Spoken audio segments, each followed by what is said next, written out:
Y empiecen a escribir, empiecen a escribir.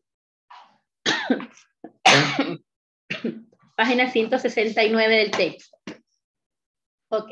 Número 1. Contesta. ¿Qué características tenía la economía china a inicios del siglo XX?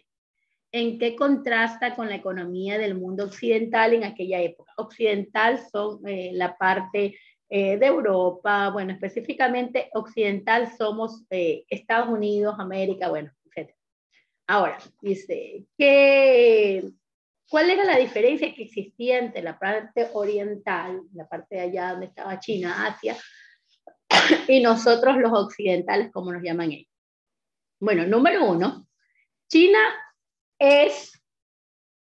fue, es y será tradicional, aunque no tanto ahora porque ha llegado el modernismo, pero allá en 1910, 1908, bueno, en esa época todavía estaban las dinastías, son esas dinastías milenarias. Entonces, la dinastía que eran en los cuales eran los emperadores y era familiar, se heredaba el trono de manera familiar. Ok, estaban los nobles, bueno, etc. China estaba económicamente en la pobreza. Tradicionalmente todo todavía se conservaba.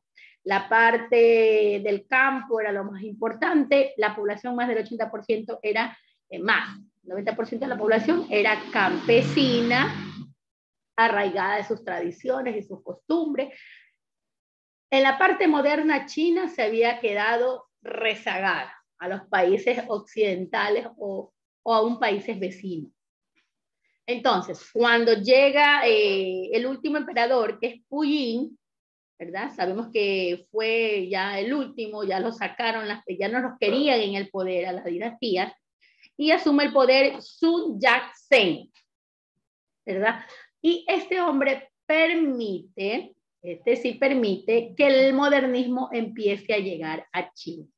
Y lo hace a través de dejar el capitalismo ingresar a China, a través de bancos, de fábricas, de industria, llega el modernismo.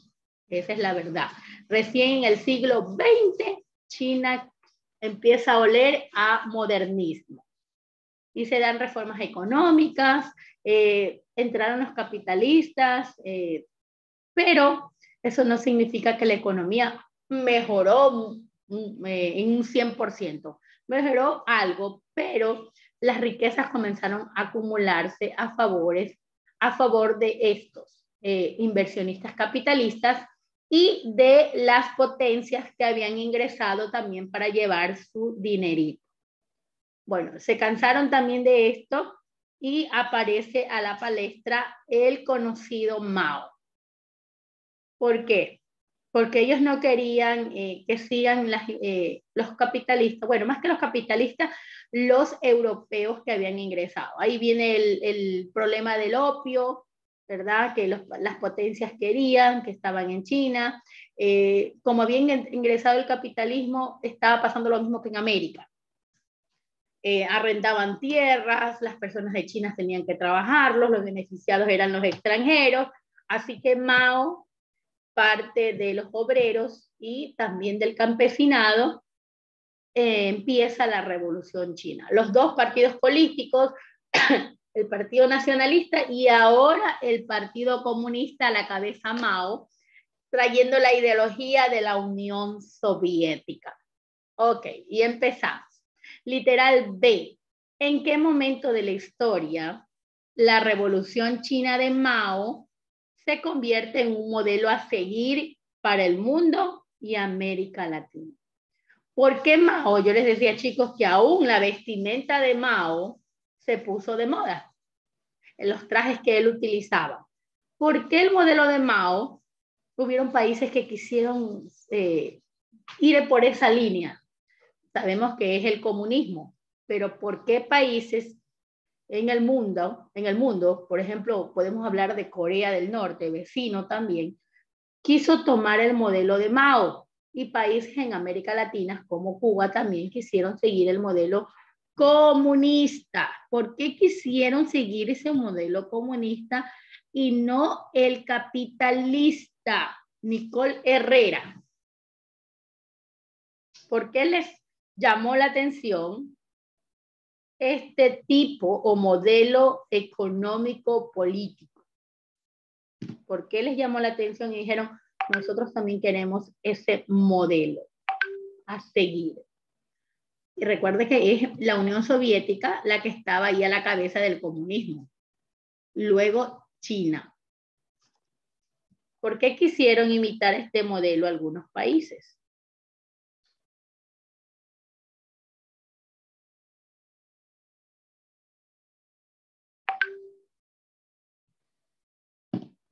Si alguien tiene la respuesta, me dice, yo hermana, la verdad es que quisieron este modelo porque esto les gustó. Es su opinión. Estas preguntas son opiniones personales. ¿Por qué el mundo y países como en América Latina quisieron este modelo comunista? ¿Por qué les llamó la atención el modelo comunista? Porque a mí, la verdad, no. No me agradaría que mi país sea comunista. No. Si así nada más con lo que está pasando en la pandemia, la situación se vuelve como difícil. Mira cómo no te permiten hacer esto o hacerlo de acá. Entonces, en el modelo comunista es como que las cosas te llevan al extremo. Pero hubieron países que sí tomaron este modelo. Número uno, mi opinión es que en el modelo comunista no aceptan que vengan extranjeros al país y que hagan dinerito y que se lleven las riquezas. En eso yo estoy de acuerdo en el modelo comunista, porque en nuestro país empresas, hasta ahorita en la minería, mire todo lo que está pasando en Saruma, lo que pasó en el oriente, con lo que pasó estas empresas petroleras. Entonces, en el modelo comunista no aceptan los extranjeros que vengan a desmantelar el país. En eso yo estoy de acuerdo con los comunistas, pero no en que se tome esta como una medida política. No, como un gobierno comunista, no. Entonces, eso es para usted. Debe responder esta preguntita que está aquí. Como opinión personal. Literal C. ¿Por qué los enfrentamientos entre Estados Unidos y la Unión Soviética adquirieron el nombre de Guerra Fría, delay?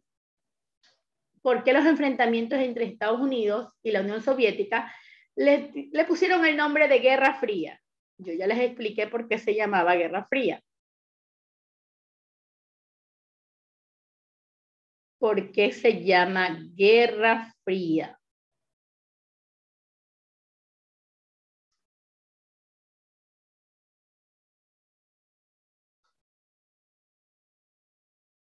¿Por qué se llama Guerra Fría, D-Lady? ¿Por qué le pusieron Guerra Fría? Ok, la misma pregunta se la voy a hacer a Emily Aquino. ¿Por qué le pusieron Guerra Fría?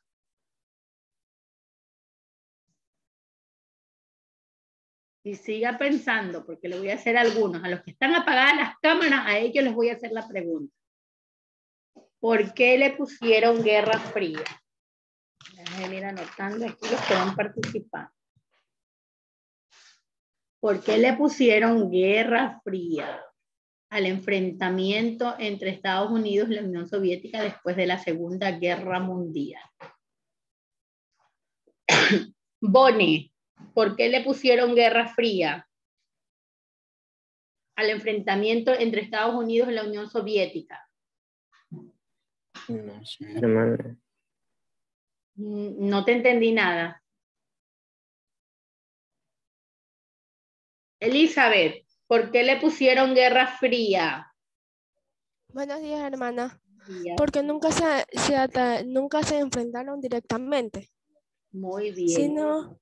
sino que atacaron en otros países, en otros territorios. Muy bien, así es.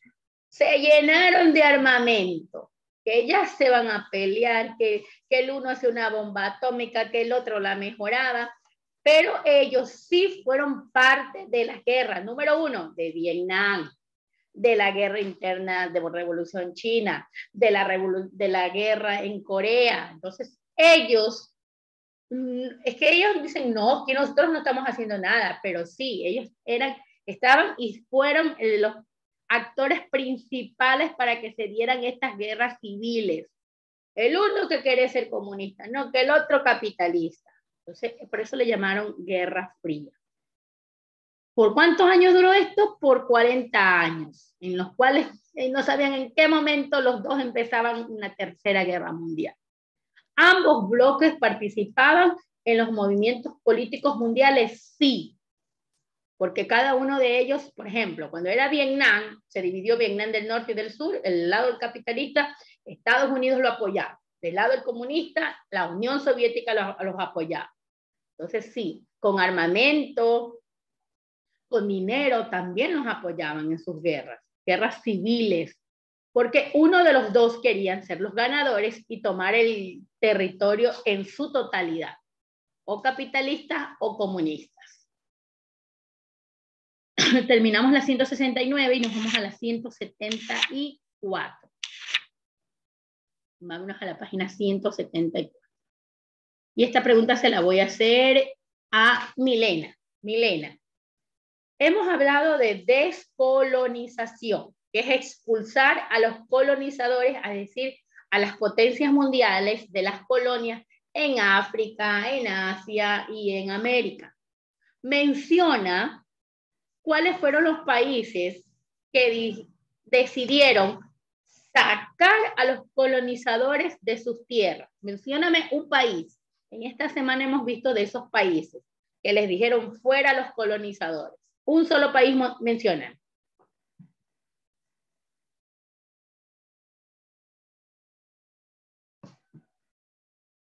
Que le dijeron, no los queremos aquí, se van.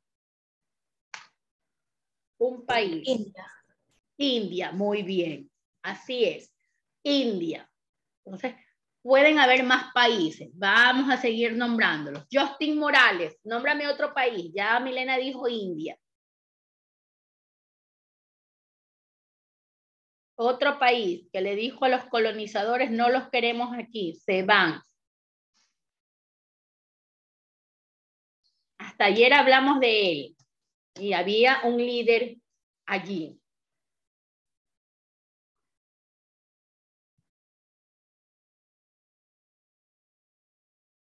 Dime, Doménica. Buenos días, hermana. África. Muy bien, en África también, pero ¿cómo se llamaba el país con este personaje famoso? ¿Cómo se llamaba?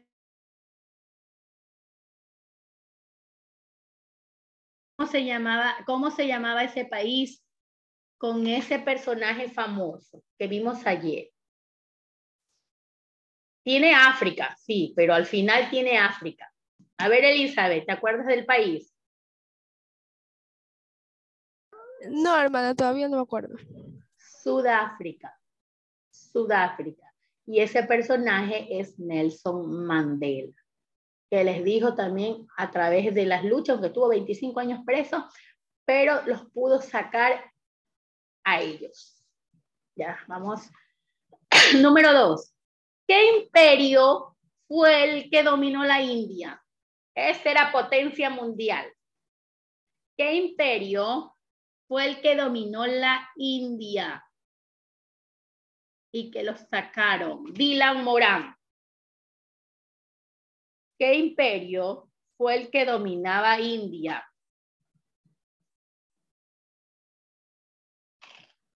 ¿Qué imperio dominaba India?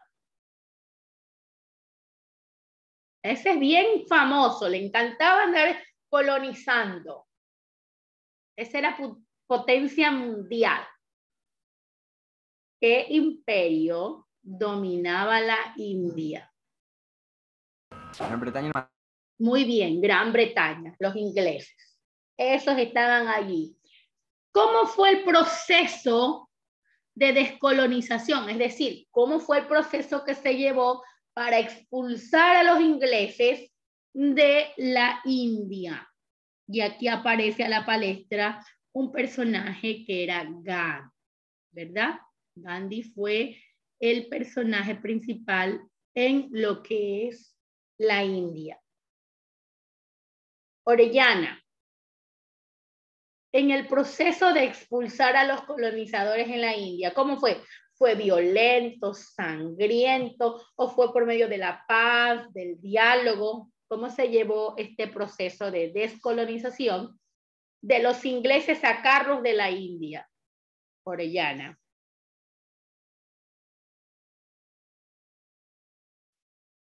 Siga pensando el resto, que voy a seguir preguntando lo mismo. Si no me contesta Orellana.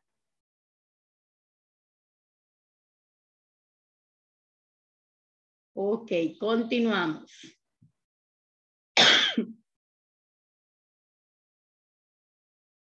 La misma pregunta le voy a hacer a Nicole. Nicole Herrera. ¿Cómo fue el proceso para sacar a los ingleses de la India?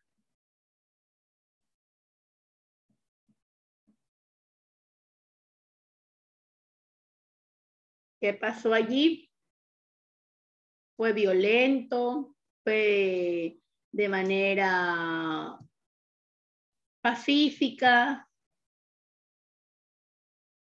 ¿O cómo fue el proceso de sacarlos a ellos de allí?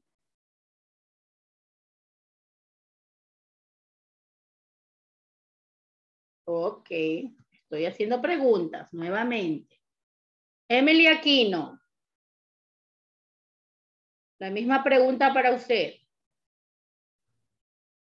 El primero en llegar fue el navegante portugués Vasco de Gama.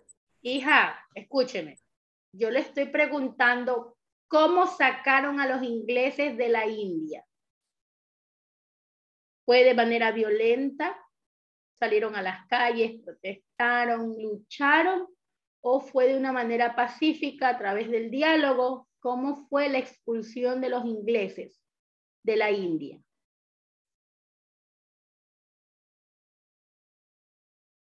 Si alguien tiene la respuesta, la puede decir. Me voy al literal B. Dice, ¿de qué potencias imperiales se independizaron los países del sudeste asiático y los africanos? ¿De qué potencias imperialistas se independizaron los países del sudeste asiático y los africanos? Mire, ahí estaban, les voy a ayudar, los imperios británicos, estaban los holandeses, estaban los franceses, así que todos esos estaban allí. C, ¿qué países son considerados del primer mundo, segundo mundo y tercer mundo? ¿A quién se le ocurrió semejante idea de dividir al mundo en tres partes?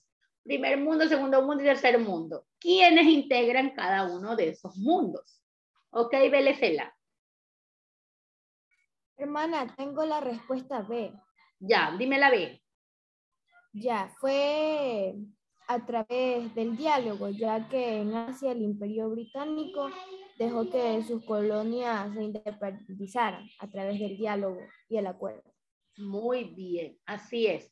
Pero cuando llega Gandhi, ¿verdad? Él era el que estaba allí, él era la paz, la tranquilidad, porque era de esta religión, yo le llamo más que religión, una filosofía hindú, que es vivir, el lema de ellos es vivir en armonía con todo lo que les rodea. Entonces Gandhi llega con esa mentalidad de que todo lo podían hacer a través del diálogo, aunque desgraciadamente a él luego lo asesinan.